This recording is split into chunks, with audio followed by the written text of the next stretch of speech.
In a distant corner of the galaxy, far from Earth, there was a small mining colony orbiting a dim star. The colony was not much to look at, just a cluster of metal buildings and drilling rigs floating in the cold void of space. But it was important. It supplied rare minerals to nearby systems, keeping trade alive and economies running. Among the workers was a young engineer named Alex Carter. He was only 24, with a mop of dark hair and a quiet demeanor that made him easy to overlook. Yet Alex had dreams bigger than the tiny station he called home. He wanted to design machines that could mine asteroids faster and safer, machines that might one day help humanity expand even further into the stars. That night, Alex was working late as usual. Most of the other miners had gone back to their quarters, leaving him alone in the control room. The hum of machinery filled the air, and the faint glow of monitors lit his face as he typed commands into the system. Outside the thick glass windows, the blackness of space stretched endlessly, dotted with distant pinpricks of light. It was peaceful, or at least it seemed that way until alarms suddenly blared through the station. Before Alex could react, a fleet of sleek ships appeared on the horizon. They were unmistakably Imperial vessels, painted in dark metallic colors that absorbed the light around them. The Galactic Empire rarely visited places like this unless something was wrong. Alex felt a chill run down his spine. He tried to contact the lead ship over the comms, but no one answered. Instead, a squad of armored soldiers stormed into the station without warning, their boots clanging against the metal floors. Alex Carter, one of them, barked, reading off a datapad. "You are under arrest for espionage against the Galactic Empire." Alex froze, his hands hovering above the keyboard. "What? That's impossible. I'm just a miner here. I don't know anything about espionage." The soldier didn't listen. Without another word, they grabbed Alex by the arms and dragged him out of the control room. His protests fell on deaf ears as he was hauled outside and thrown onto the cold surface of the station's landing platform. The wind whipped around him, carrying bits of dust and debris. Above him loomed the massive shadow of an Imperial cruiser, its weapons glinting menacingly in the starlight. For hours, Alex endured interrogation after interrogation. The soldiers accused him of leaking classified information to rebel groups, though they provided no evidence. Every time he denied the charges, they grew angrier. Finally, when dawn broke over the horizon, lighting up the barren moons nearby, the commander of the squad stepped forward. His voice was cold and final. "You have been found guilty of treason," he said. "By order of the Galactic Empire, you will be executed immediately." Alex's heart sank. "Wait, you can't do this. I haven't done anything wrong." But the commander wasn't listening. With a wave of his hand, two soldiers raised their rifles and fired. The sound echoed across the empty expanse of the station, followed by silence. Alex's body slumped to the ground, lifeless.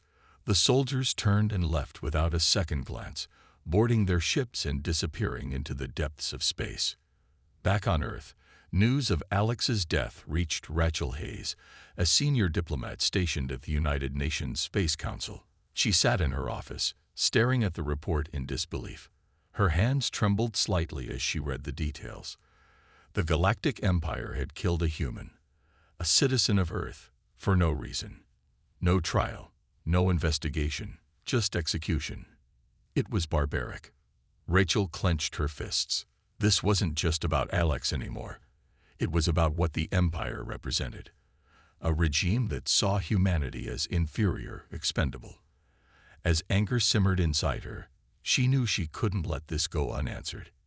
Humanity had come too far to bow to tyranny now. At the same time, in New York City, Daniel Brooks, a retired military strategist, heard about the incident during a lecture he was giving at a university. A student asked him what he thought about it, and Daniel paused, considering his words carefully. When he finally spoke, his tone was grim but resolute. "This changes everything," he said. "They've crossed a line, and if we don't respond, they'll keep doing it. Again and again."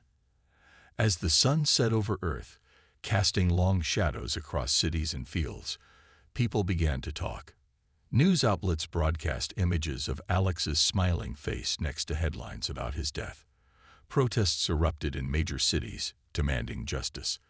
For the first time in decades, humanity felt united, not by hope or ambition, but by outrage. And somewhere deep within the halls of power, plans were already being made. The Galactic Empire had made a grave mistake. They had underestimated Earth. The next morning, Rachel Hayes arrived at the United Nations Space Council headquarters in Geneva. The building was bustling with activity as diplomats, scientists, and military advisors gathered to discuss the situation. Whispers filled the halls as people exchanged theories and opinions about what had happened to Alex Carter. Some were angry, others scared, but everyone agreed that something needed to be done. Rachel walked into the main conference room, where a large circular table dominated the space. Holographic displays floated above it, showing maps of the galaxy and images of the mining colony where Alex had been killed. She took her seat and waited for the meeting to begin. Around her, representatives from different nations leaned forward, their faces tense with anticipation. When the session started, Rachel stood up to address the council. Her voice was steady, though her hands gripped the edge of the podium tightly. "We cannot ignore this," she said. Alex Carter was not just a miner. He was one of us, a human being. The Galactic Empire executed him without evidence, without a trial. This is an act of aggression, plain and simple. Murmurs rippled through the room. A representative from Brazil spoke up first. "What do you propose we do? Declare war on them? They have more ships, more weapons. We'd be crushed." Another voice chimed in, this time from Japan. "War might not be the answer, but neither is doing nothing. If we stay silent, they'll think we're weak. They'll keep pushing until they take everything from us." Rachel nodded slowly. "I'm not suggesting we go to war. Not yet, anyway. But we need to send a message. A strong one. Something that says humanity won't tolerate this kind of behavior." The discussion dragged on for hours, with arguments flying back and forth. Eventually, a compromise emerged. Earth would issue a formal warning to the Galactic Empire. Not just words, but action. A demonstration of Earth's strength and resolve. The council voted, and the decision passed narrowly. Once the meeting ended, Rachel felt both relief and dread. They had made a choice, but now came the hard part, figuring out how to carry it out. Later that evening, Rachel found herself sitting alone in her office, staring at the glowing screen of her computer. The weight of responsibility pressed down on her shoulders. She knew the council's decision wasn't enough. Words wouldn't scare the Empire. They needed something bigger, bolder. That's when she remembered Daniel Brooks. She had seen his lecture online earlier that day. His calm demeanor and sharp insights had stuck with her. He understood strategy better than anyone else she knew. Picking up her phone, she dialed his number. After a few rings, he answered. "Daniel Brooks," came the gruff reply. "Mr. Brooks, this is Rachel Hayes from the United Nations Space Council. I hope I'm not disturbing you." There was a pause before he responded. "No, not at all. What can I do for you?"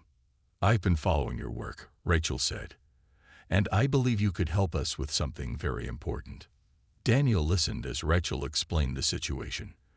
By the time she finished, his expression had turned serious. "You want me to design? What exactly?" he asked cautiously. "A warning," Rachel replied. "Something that shows the Empire we mean business. Something they won't forget." Daniel hesitated. He had left the military life behind years ago, trading battle plans for classroom lectures. But deep down, he still cared about protecting humanity. Finally, he sighed. "All right, I'll help, but I need full access to whatever resources you have." "Done," Rachel said quickly. "Thank you, Mr. Brooks. Humanity owes you." Over the next few days, Rachel and Daniel worked closely together. They met in a secure facility outside the city, surrounded by maps, data streams, and holographic projections. Daniel pored over reports and schematics, trying to come up with a plan that would make the Empire listen without sparking outright war. It wasn't easy. Every idea seemed either too weak or too dangerous. One afternoon, while pacing the room, Daniel stopped suddenly. "What if we destroy something of theirs?" he suggested. "Not a planet, obviously. Too many innocent lives. But maybe a moon. An uninhabited one near one of their key outposts." Rachel raised an eyebrow. "You think that would get their attention?" "It would," Daniel said firmly. "Imagine seeing one of your moons reduced to rubble. You'd know someone has the power to do worse, and they're holding back. It's intimidation, sure, but also restraint. A line drawn in the sand." Rachel thought about it for a moment. Then she nodded. "Let's run with it. Start drafting the specifics. We'll present it to the council tomorrow." As they continued working late into the night, Rachel couldn't shake the feeling that this was only the beginning. Destroying a moon sounded extreme, even for a warning. But she reminded herself why they were doing it. For Alex, for humanity, for the future. Whatever happened next, Earth had to stand its ground. The Galactic Empire had underestimated them once. They wouldn't make that mistake again. The plan was set. Earth's leaders had approved Operation Inferno, the mission to destroy an uninhabited moon near one of the Galactic Empire's key outposts. Now it was time to assemble the team that would carry it out. Captain Lisa Monroe was chosen to lead the operation. She was a calm and experienced astronaut who had spent years commanding space missions. Her steady hands and sharp mind made her the perfect choice for such a high-stakes task. Lisa gathered her crew at a top-secret military base located in the Nevada desert. The facility was hidden beneath layers of rock and surveillance systems, ensuring no prying eyes could discover their plans. Among the team members were Ethan Cole, a skilled pilot with nerves of steel, and Megan Foster, a brilliant astrophysicist who specialized in celestial mechanics. Both were young but highly talented, and Lisa trusted them completely. When the team first met, there was a mix of excitement and tension in the air. Ethan stood quietly in the corner, his arms crossed as he studied the others. He wasn't much of a talker, but his sharp blue eyes missed nothing. Megan, on the other hand, was eager to dive into the details. She carried a tablet filled with calculations and diagrams, already thinking about how to make the mission work. Lisa called the group together in a briefing room. A large screen displayed a map of the target area, 3 barren moons orbiting a heavily fortified Imperial outpost. "Our goal is simple," Lisa began. "We hit these moons with precision strikes using our plasma cannons. The explosions will be visible across the system, sending a clear message to the Empire." Ethan frowned. "And what if they send ships after us? We'll be sitting ducks out there." "That's why timing is critical," Megan interjected. "I've calculated trajectories that will let us strike quickly and then jump to a safe zone before they can react. It's risky, but it's doable." Lisa nodded. "Exactly. This isn't just about destruction. It's about showing them we're capable of hitting hard and fast. If we succeed, they'll think twice before messing with us again." Over the next few weeks, the team trained tirelessly. They practiced maneuvers in simulators, ran drills in zero-gravity chambers, and fine-tuned every detail of the mission. Ethan proved himself to be an exceptional marksman, able to hit targets with pinpoint accuracy even under pressure. Megan worked late into the night, refining her equations and running simulations to ensure the plasma cannons would function perfectly. Despite their professionalism, moments of doubt crept in. One evening, as the sun dipped below the horizon, Ethan found Megan in the lab, staring at her tablet. "You okay?" he asked softly. She looked up, startled. "Yeah, I'm fine. Just thinking." "About what?" Megan hesitated. "What happens if this doesn't work? What if they come after us anyway? Or worse, what if innocent people get caught in the crossfire?" Ethan sighed and leaned against the wall. "I've thought about that too. But we don't have a choice, do we? If we don't stand up to them now, They'll keep pushing until there's nothing left to fight for. Megan nodded slowly. I guess you're right. Still, it's hard not to feel guilty sometimes. Tell me about it, Ethan muttered. For a moment, neither of them spoke. Then Ethan straightened up. Come on, let's grab some coffee. You look like you need a break. As the days passed, the final preparations were made. The Eclipse Vanguard Asterisk, a sleek battleship equipped with experimental plasma cannons, awaited its crew. Its hull gleamed under the bright lights of the hangar, ready to carry them into enemy territory. Lysa gave a final pep talk before boarding. This mission won't be easy, she said. But remember why we're doing this. We're not just fighting for ourselves. We're fighting for everyone back home. Let's make them proud. With those words, the team climbed aboard the ship. As the engines roared to life, Ethan took his position at the controls, while Megan monitored the targeting systems from the science station. Lisa sat in the captain's chair, her gaze fixed on the view screen ahead. The countdown began, and soon the Eclipse Vanguard Asterisk launched into the vastness of space. The journey to the target location would take several days, giving the crew time to reflect on what lay ahead. Ethan spent most of his shifts gazing out at the stars, wondering if he'd ever see Earth again. Megan buried herself in her work, double-checking every calculation to keep her mind off the danger. Lisa kept watch over them all, offering encouragement when needed and reminding them of their purpose. By the time they reached the edge of the Empire's territory, the tension aboard the ship was palpable. Everyone knew the stakes. Failure meant disaster, not just for them, but for humanity itself. Yet amid the fear, there was also determination. They had trained for this. They were ready.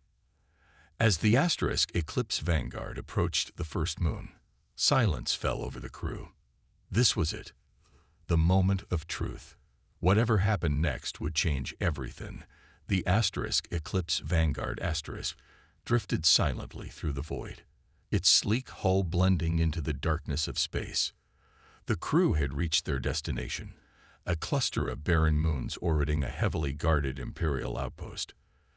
Through the ship's windows, the target loomed large, its surface pockmarked with craters and streaked with gray dust. It was lifeless, desolate, and perfect for what they planned to do. Lisa sat in the captain's chair, her eyes fixed on the view screen as Megan guided them into position. We're within range, Megan announced, her voice steady despite the tension in the air. She tapped commands into her console, adjusting the targeting systems. Plasma cannons are locked on. Ready when you are, Captain. Lisa nodded. Ethan, prepare for the first strike. Let's make this count. Ethan's hands hovered over the controls, his fingers poised to fire. He took a deep breath, trying to steady his nerves. This wasn't like the simulations back on Earth. Out here, there was no room for error. One wrong move could mean disaster. Ready, he said finally, his voice firm. Fire, Lisa ordered. A bright flash erupted from the ship as the plasma cannon discharged, sending a concentrated beam of energy hurtling toward the moon. For a moment, nothing happened. Then, with a deafening roar that echoed through space, the surface of the moon exploded in a cascade of fire and debris. Chunks of rock were blasted into the void, glowing red-hot as they tumbled away from the impact site. The sight was both awe-inspiring and terrifying. Megan watched the readings on her screen, her brow furrowed in concentration. Direct hit. The moon's structural integrity is collapsing. It'll break apart completely in a few minutes. Lisa gave a small nod. Good work, everyone. Let's move to the second target. As the ship adjusted its course, Ethan couldn't help but glance at the destruction they had caused. The once solid moon was now a swirling cloud of ash and molten rock, spreading outward like a cosmic storm. Do you think they've seen it yet? He asked quietly. They will, Lisa replied. That explosion would have been visible across the system. The Empire knows we're here. Megan chimed in, her tone cautious. And they'll know where we are soon enough. We need to stay ahead of them. The team worked quickly, repeating the process on the second moon. Another burst of plasma tore through the silence of space, reducing the celestial body to rubble. By the time they moved to the third and final target, the crew was moving with practiced efficiency, yet the weight of what they were doing hung heavy in the air. Each shot felt like a step closer to war, even if it was meant as a warning. When the last moon shattered into fragments, the crew allowed themselves a brief moment of relief. The mission had gone as planned. 3 uninhabited moons destroyed, their remains drifting aimlessly through space. But their work wasn't over yet. Now came the hardest part, getting out alive. "Time to go," Lisa said, breaking the silence. Megan plotted jump to the safe zone.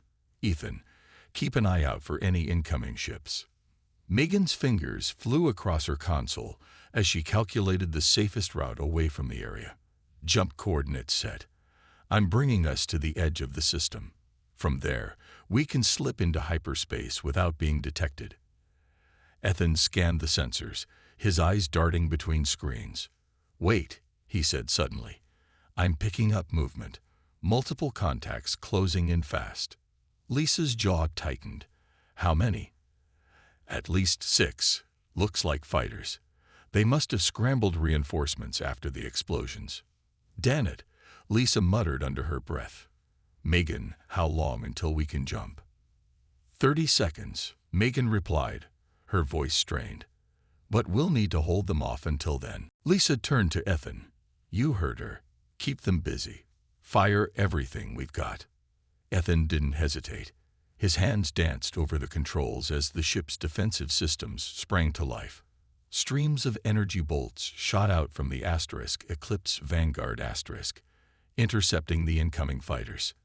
Explosions lit up the darkness as several enemy ships were torn apart, but more kept coming, relentless and determined. 20 seconds. Megan shouted, her voice rising above the chaos. The ship rocked violently as enemy fire struck its shields. Alarms blared, warning of critical damage. Lisa gripped the arms of her chair, her knuckles white. "Hold together, people. We're almost there." Ethan gritted his teeth, firing volley after volley. His heart pounded in his chest as he watched the enemy ships grow closer. Just when it seemed like they wouldn't make it, Megan's voice cut through the noise. "Jump sequence initiated. 3, 2, 1. In an instant, the Eclipse Vanguard vanished, leaving behind a trail of shimmering light. The enemy ships, now leaderless, scattered in confusion. The crew let out a collective sigh of relief as the ship reappeared on the edge of the system, far from danger. For a moment, no one spoke. They simply stared at the view screen, watching the distant glow of the explosions fade into the blackness of space.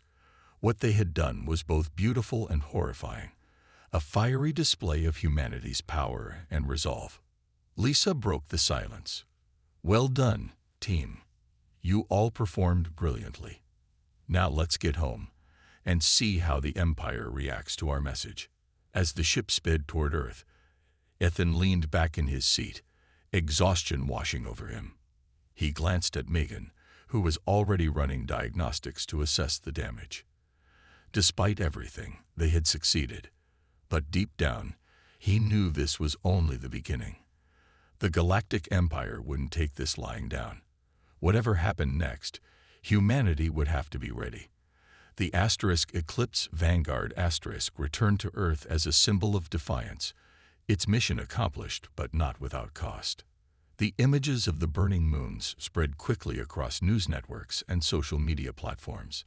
People around the world watched in awe as videos showed the fiery destruction of the celestial bodies, their remains scattering like embers into the void. For many, it was a moment of pride, a sign that humanity could stand up to even the mightiest empire. But for others, it was a chilling reminder of the stakes. Rachel Hayes stood in her office, staring at the footage on her computer screen. She felt a mix of emotions, relief that the mission had succeeded, guilt over the destruction they had caused, and fear of what might come next.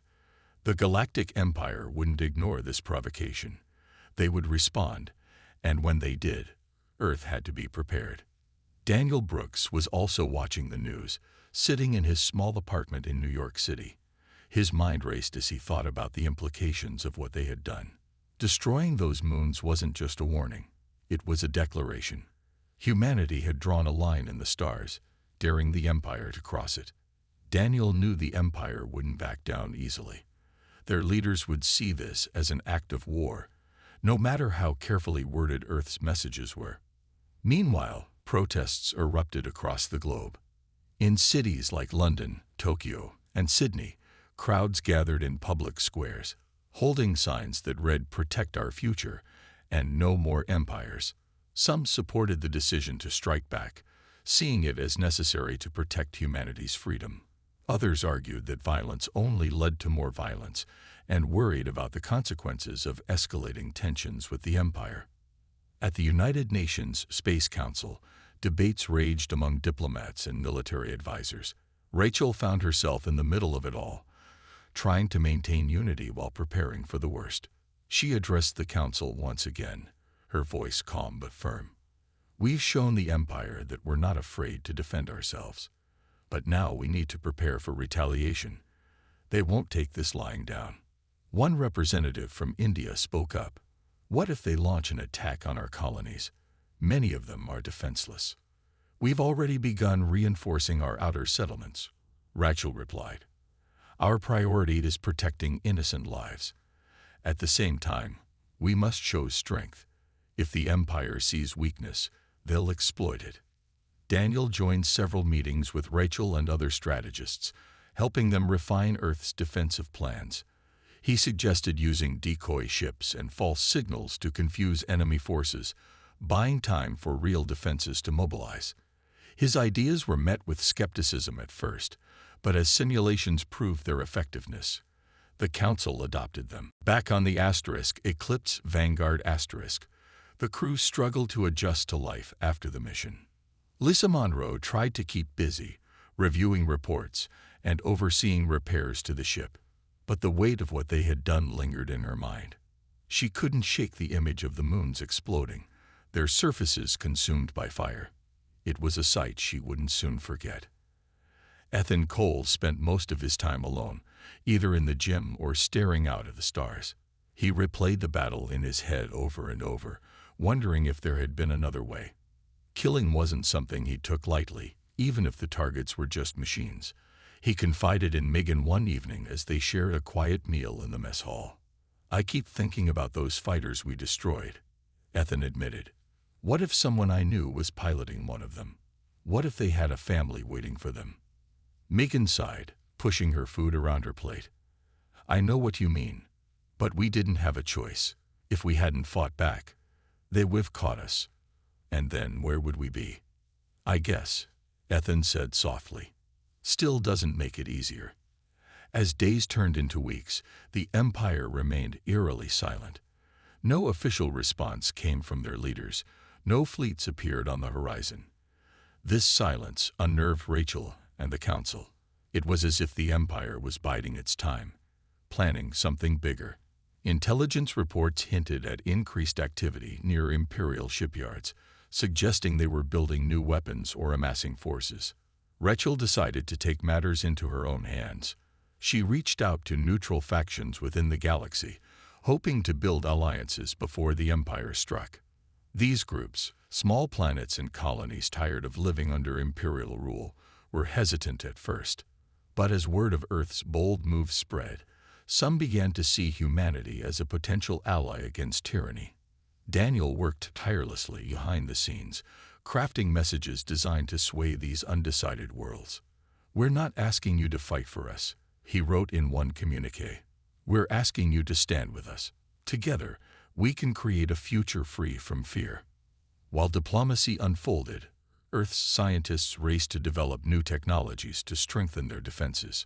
Megan Foster played a key role in this effort, sharing insights she had gained during the mission. Her work led to improvements in shield technology and faster-than-light communication systems, giving humanity a critical edge. Despite the progress, unease settled over the planet like a thick fog. Everyone knew the Empire's response was coming. It was only a matter of when. Yet amidst the uncertainty, there was also hope. Humanity had faced challenges before and emerged stronger. This time would be no different. In schools and universities, students studied the events surrounding Operation Inferno, debating whether it was justified or reckless.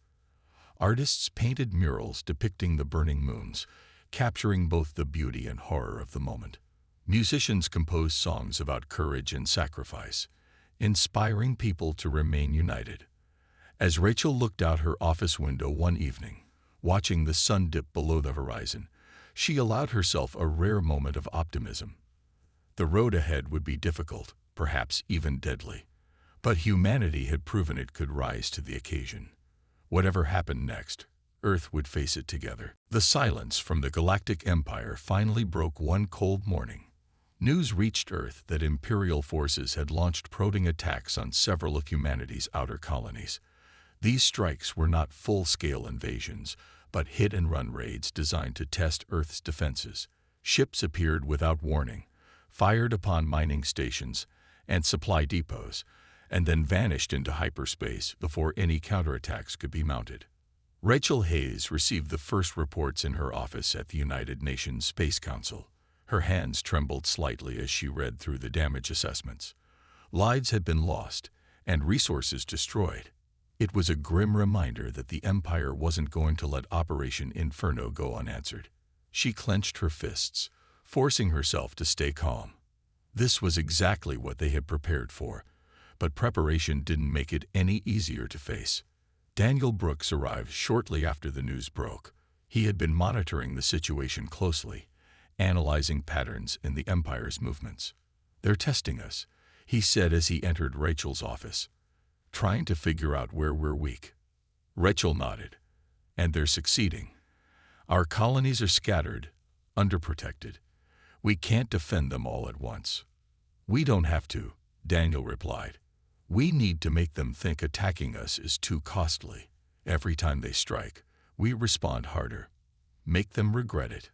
Rachel considered his words. It was a risky strategy, but she knew he was right. Humanity couldn't afford to appear vulnerable. She called an emergency meeting with the Council, presenting Daniel's plan alongside updated intelligence reports. The Council debated fiercely, some arguing for restraint while others pushed for more aggressive measures. In the end, they agreed to escalate their response, but carefully, targeting only military assets and avoiding civilian casualties whenever possible. Meanwhile, the crew of the Eclipse Vanguard was called back into action.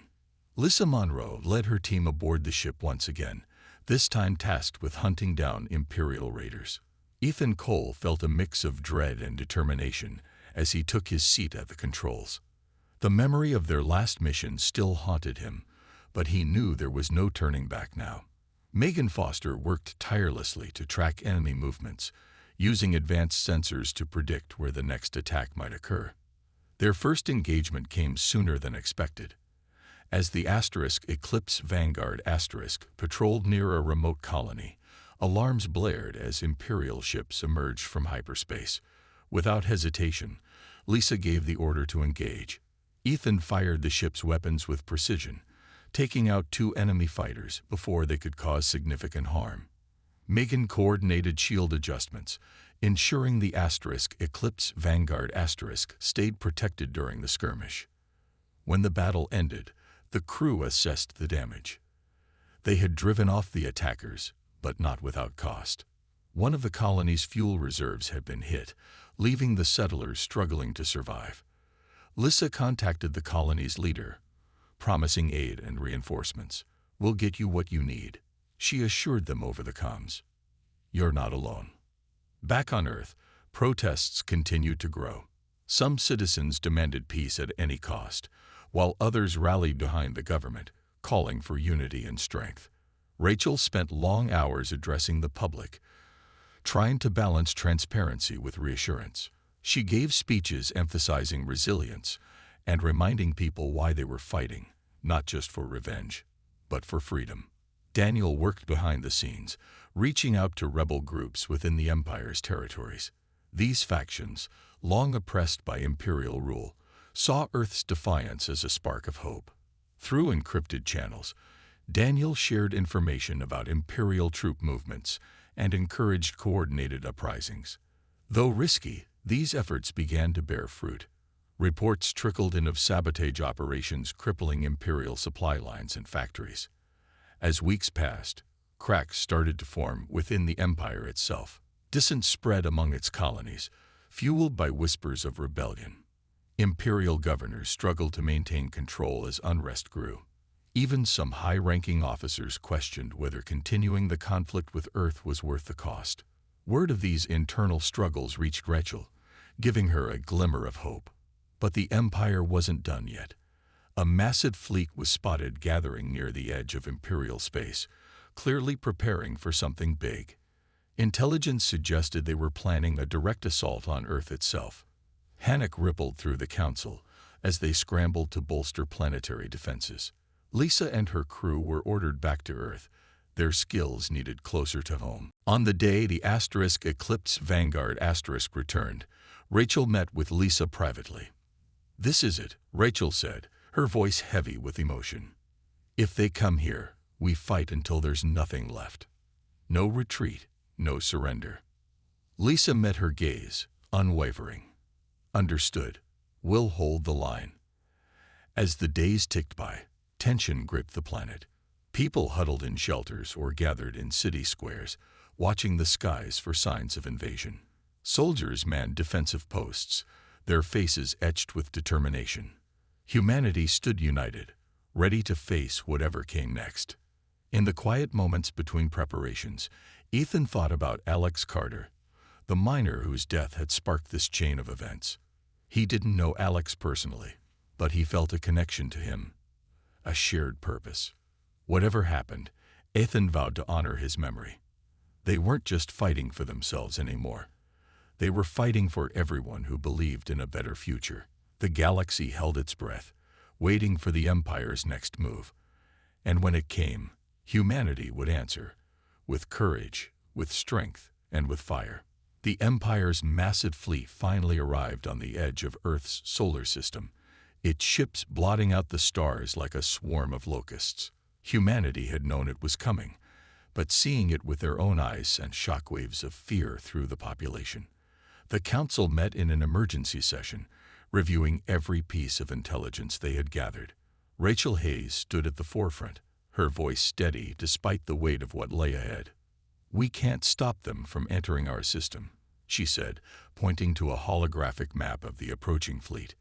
"But we can slow them down and make them pay for every step closer to Earth."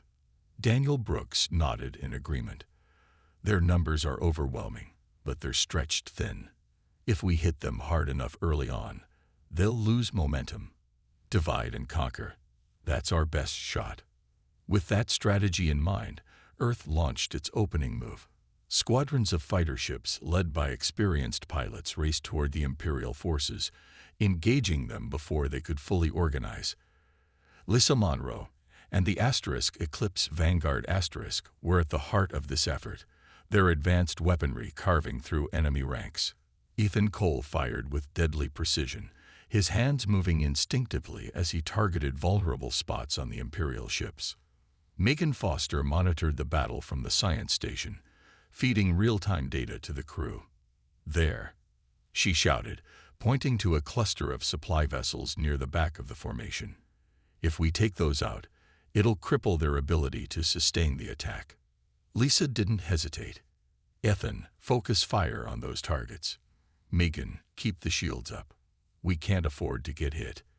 The plan worked. Explosions erupted among the supply ships, sending debris spiraling into space. Imperial commanders scrambled to regroup, their carefully planned assault thrown into chaos. But the victory came at a cost. Several human ships were lost in the skirmish, their crews sacrificing everything to protect Earth. As the battle raged on, news of rebellion within the Empire began to spread. Daniel's covert efforts to support oppressed colonies had paid off. Reports poured in of sabotage operations crippling key Imperial facilities, from shipyards to communication hubs.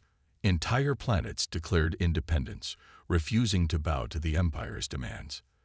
These internal struggles weakened the Empire's grip, forcing them to divert resources away from the war against Earth. Rachel seized the opportunity to amplify these rebellions. She issued public statements praising the courage of those fighting for freedom, calling on others to join the cause. "The Empire fears us because we stand together," she declared during one broadcast. "They thought they could crush us, but they underestimated your strength. Now is the time to rise up and reclaim your future." Her words resonated far beyond Earth, inspiring even more resistance. On one embattled colony, insurgents managed to seize control of a critical fuel refinery, cutting off supplies to the Imperial fleet. Another group sabotaged a weapons factory, leaving the Empire scrambling to replace damaged equipment. Each success bolstered humanity's morale and chipped away at the Empire's dominance. Back on Earth, civilians played their part too. Volunteers worked around the clock to repair damaged ships and produce ammunition. Factories operated at full capacity, churning out new technologies designed to give humanity an edge. Even children pitched in, collecting scrap metal and building makeshift tools for the war effort. Despite these victories, the Empire pushed forward relentlessly. Their main fleet breached Earth's outer defenses, reaching the orbit of Mars. From there, they unleashed devastating attacks on nearby colonies, testing Earth's resolve. The loss of life was staggering, and despair threatened to creep in. But Rachel refused to let hope die. "We faced worse than this," she told the Council during another heated meeting. "Every blow they land makes them weaker. Keep pushing, keep fighting, and we'll break them." Lisa and her crew continued to lead the charge, intercepting Imperial forces whenever possible. During one particularly brutal engagement, the Eclipse Vanguard found itself surrounded by enemy ships. Ethan fought valiantly, his shots finding their marks even as alarms blared, and the ship shook violently. Megan worked frantically to reroute power to failing systems, her fingers flying across her console. "Shields are down to 20%. Megan warned, her voice tight with urgency. "Hold on." Ethan yelled back, taking out 2 more fighters with a single blast. Just when it seemed like all was lost, reinforcements arrived. A squadron of Earth's fastest ships swooped in, driving the enemy away. When the dust settled, Lisa turned to her exhausted crew. "You did good today. We're still here, and so is Earth. That's what matters." As the days dragged on, cracks deepened within the Empire's ranks. High-ranking officers argued over strategy, while governors of distant colonies openly defied orders. Supplies dwindled, morale plummeted, and whispers of surrender began to surface. For the first time since the conflict began, humanity saw a glimmer of light at the end of the tunnel. Rachel and Daniel worked tirelessly to exploit these weaknesses, using misinformation campaigns to further destabilize the Empire. They leaked false reports of impending rebellions, forcing Imperial leaders to waste resources chasing shadows. Meanwhile, Earth's military prepared for one final push, a decisive strike aimed at breaking the Empire's will to fight. Though battered and weary, humanity stood united. The road ahead remained uncertain, but they had proven time and again that they wouldn't back down. Whatever happened next, they would face it together, with courage, determination, and the unshakable belief that freedom was worth any price. The final push came on a cold, starless night. Earth's forces gathered for one last stand, a daring assault on the heart of the Imperial fleet. The plan was risky, almost suicidal, but it was their only chance to end the war before the Empire could recover its strength. Rachel Hayes stood in the command center, watching as fleets of human ships prepared to launch. Her hands trembled slightly, but her voice remained steady when she addressed the soldiers. "This is it," she said into the comm system. "Everything we've fought for, everything we've sacrificed. It all comes down to this moment. Show them who we are. Show them what humanity stands for." Lisa Monroe and the Eclipse Vanguard led the charge, flanked by dozens of smaller ships. Their mission was clear: break through the Empire's defenses and target the flagship. the nerve center of the entire fleet. If they succeeded, the Empire's chain of command would collapse, leaving their forces disorganized and vulnerable. As the battle began, chaos erupted across the battlefield. Explosions lit up the darkness of space, and beams of energy crisscrossed like deadly fireworks. Ethan Cole fired with precision, taking out enemy fighters while dodging incoming fire. Megan Foster monitored the ship's systems, rerouting power to keep shields intact and guiding Lisa through the dense field of debris. "We're almost there," Megan shouted over the noise. "Just a little farther." But the closer they got to the flagship, the fiercer the resistance became. Imperial ships swarmed around them, determined to protect their leader. For a moment, it seemed impossible to break through. Then Lisa made a bold decision. "Megan, divert all power to the engines," she ordered. "We're ramming our way through."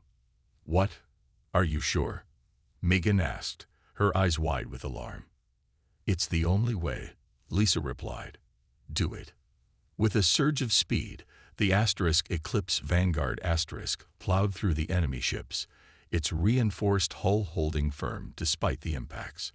Behind them, other human vessels followed suit, creating a path straight to the flagship. When they finally reached it, Ethan unleashed the full force of the plasma cannons, blasting a gaping hole in the massive ship's side. Inside the flagship, panic spread as alarms blared and systems failed. The Imperial commander tried to issue orders, but communication lines were cut off. Within minutes, the once mighty vessel was crippled, drifting helplessly in space. Seeing their leader defeated, the remaining Imperial ships began to retreat, scattering in all directions. Back on Earth, people watched the news with bated breath. When word arrived that the flagship had fallen, cheers erupted in cities around the globe. It was a turning point, not just in the war, but in humanity's history. The Galactic Empire, which had ruled the stars for centuries, was now fractured and faltering. Rachel felt tears welling up in her eyes as she received confirmation of the victory. She had spent months preparing for this moment, enduring sleepless nights and endless debates. Now, standing in the quiet aftermath of triumph, she allowed herself a rare moment of peace. Humanity had won, not because they were stronger or better armed, but because they refused to give up. Daniel Brooks joined her later that evening, watching as celebrations unfolded outside the council building. Fireworks lit up the sky, and crowds sang songs of hope and unity. "You did it," he said softly. "You brought us here." Rachel shook her head. "Not me. All of us. This wasn't about one person or one nation. It was about everyone coming together for something bigger than themselves." In the weeks that followed, the Empire's grip on the galaxy continued to weaken. Colonies that had lived under oppression for generations declared independence, forming alliances with Earth. Trade routes reopened, and life slowly began to return to normal. But scars remained, both physical and emotional. Families mourned loved ones lost in the conflict, and survivors carried memories of battles that would haunt them forever. Ethan Cole returned to civilian life, finding solace in simple routines. He often visited memorials dedicated to those who had died, including Alex Carter. Each time, he left a single flower as a silent promise to never forget. Megan Foster threw herself into research, developing technologies to ensure humanity would never again be caught unprepared. And Lisa Monroe took a teaching position at a space academy, passing on her knowledge to the next generation of explorers. Rachel stepped down from her role at the council, choosing instead to focus on rebuilding efforts. She traveled to damaged colonies, listening to stories of resilience and hope. Daniel returned to his lectures, sharing lessons learned from the war with eager students. Together, they worked toward a future where no one would have to fight for freedom again. Though peace was fragile, humanity emerged stronger and more united than ever. The words of their warning echoed through the galaxy. "Your worlds will burn if you cross us again." It was a promise etched in fire, and one no empire dared ignore. As stars twinkled above a resilient Earth, people looked to the skies with newfound pride. They had faced the darkness and prevailed. Whatever challenges lay ahead, they knew they could overcome them together.